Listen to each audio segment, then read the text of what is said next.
सादर प्रकाशनार्थ। सत्य सनातन वैदिक धर्म ही मानव कल्याण का मार्ग। महू में प्रति 2 वर्षों में होने वाला गायत्री महायज्ञ, जो सत्य सनातन वैदिक धार्मिक मान्यताओं पर आधारित है, का आयोजन महू में 12वीं बार स्थानीय रामबाग व उत्तम गार्डन महू दिनांक 23 दिसंबर से 27 दिसंबर 2023 तक आयोजित है। कार्यक्रम में शुद्ध वेद पर आधारित विषयों पर चर्चा होती है।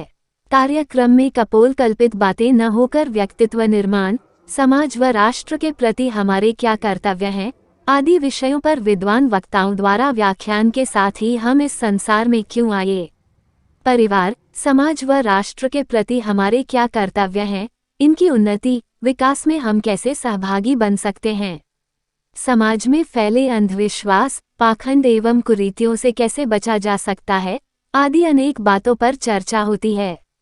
इस प्रकार समाज को जोड़ने, उसे पाखंड से बचाने व अच्छे नागरिक देश के लिए तैयार करने आदि शिक्षाप्रद बातों को यज्ञ, प्रवचनों, भजनों व वेदिकता के माध्यम से समाज में जागरूकता लाने का कार्य इस गायत्री महायज्ञ के माध्यम से महू किया जाता आ रहा है। धर्मप्राण जनता इसमें भाग लाकर अपना जीवन संवारने का कार्य करते हैं। सर बताएं, ये गायत्री महायज्ञ होने जा रहा है, कितने दिवस का रहेगा, क्या इसके कार्यक्रम की रूपरेखा रहेगी? ये 23 से 27 दिसंबर तक मनाया जा रहा है, 5 दिवसीय है और इसमें अलग अलग समय में अलग अलग कार्यक्रम आयोजित किए गए। वैसे 23 तारीख को सुबह 8 बजे से यहाँ आर्य समाज मंदिर से शोभा यात्रा निकलेगी और नगर के प्रमुख मार्गों से होते हुए यज्ञ स्थल जो है, जो कार्यक्रम स्थल है, वो रामबाग है और उत्तम गार्डन है, वहाँ पर जाकर उसका समापन होगा। उसके पश्चात वहाँ पर झंडा वंदन होगा। उसके बाद में वहाँ पर यज्ञ होगा।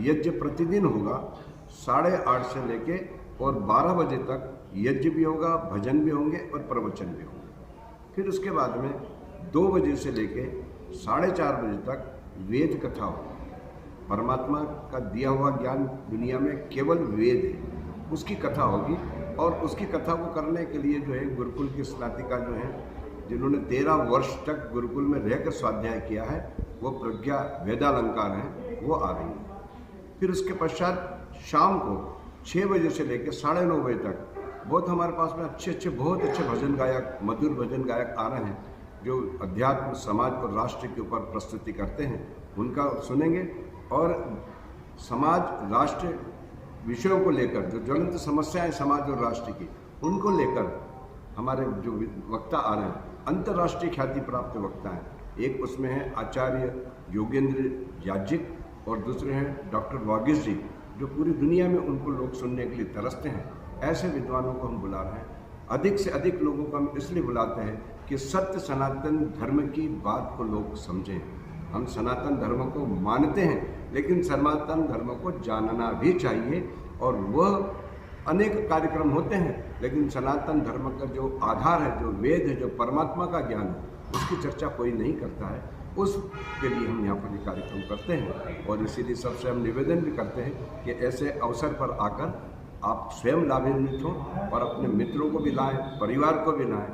और कोई भी व्यक्ति इस यज्ञ में बैठ सकता है, बिना जाति के भेदभाव के, बिना किसी ऊंच नीच के भेदभाव के, बिना गरीब अमीर के भेदभाव के। सबके लिए परमात्मा का ज्ञान और इसीलिए होता है। तो इसलिए हम सबको आमंत्रित करते हैं, एक संगठित सब लोग हों, ये हमारी मूल भावना है। इस यज्ञ का उद्देश्य क्या रहता है सर, एक श्लोक के साथ? यज्ञ का उद्देश्य होता है कि यज्ञ जो होता है, ये जीवन को पवित्र करता है। भगवान कृष्ण ने कहा है यज्ञो ध्यानम दानमिति, कि जीवन को यदि पवित्र करना है तो 3 चीज़ें होती हैं। भगवान कृष्ण ने कहा कि दान करो, यज्ञ करो और उसके बाद में अपने तप करो। ये 3 चीज, यज्ञो दानम तपस्यैव पावनानि मनुष्याणां, कि ये यज्ञ है, इससे दान। अच्छा, सबसे बड़ा क्या होता है? यज्ञ से देवताओं की पूजा होती है। हम किसी भी देवी देवता के सामने कुछ रखते हैं, किसी देवता ने कुछ खाया क्या? लेकिन यज्ञ देवता ऐसा है, उसमें जो भी आप उसको दोगे वो ग्रहण करेंगे, क्योंकि यज्ञ देवताओं का मुख अग्नि बताया गया है। अग्निर्वै देवानां मुखम, कि अग्नि देवताओं का मुख है। तो इस माध्यम से हम देवताओं तक भी अपनी बात पहुंचाते हैं। तो इसलिए किया, और इससे वायु प्रदूषण जो हो रहा है, सबसे ज़्यादा लाभ इस यज्ञ से अब तो इसको वैज्ञानिक लोग भी मानने लगे, विदेशों में अब तो यज्ञ को करने लगे। और जितने भी आपने देखा कोरोना के टाइम पर या भी भोपाल का गैस कांड हुआ था उसमें, या प्लेग फैले, तो ऐसे टाइम पर बड़े बड़े यज्ञ किए गए और जहाँ पर यज्ञ हुए वहाँ पर कोई किसी प्रकार की क्षति नहीं हुई है। तो यज्ञ का तो बहुत लाभ है। क्या जनता को संदेश देना चाहेंगे इसलिए? जनता को संदेश देना चाहता हूँ कि आइए सत्य सनातन धर्म के इस पवित्र कार्य को समझो, आपको कुछ नया मिलेगा, ऐसा कुछ नया मिलेगा जो आपके जीवन के लिए बहुत महत्वपूर्ण होगा। कहानी किससे तो हम खाली सुन लेते हैं, लेकिन जीवन को श्रेष्ठ बनाने का जो मार्ग है वो केवल हमारा सनातन धर्म है, और उसका ज्ञान वेद में है और उसी की चर्चा यहाँ पर होगी, इसलिए सबको इसमें आना चाहिए।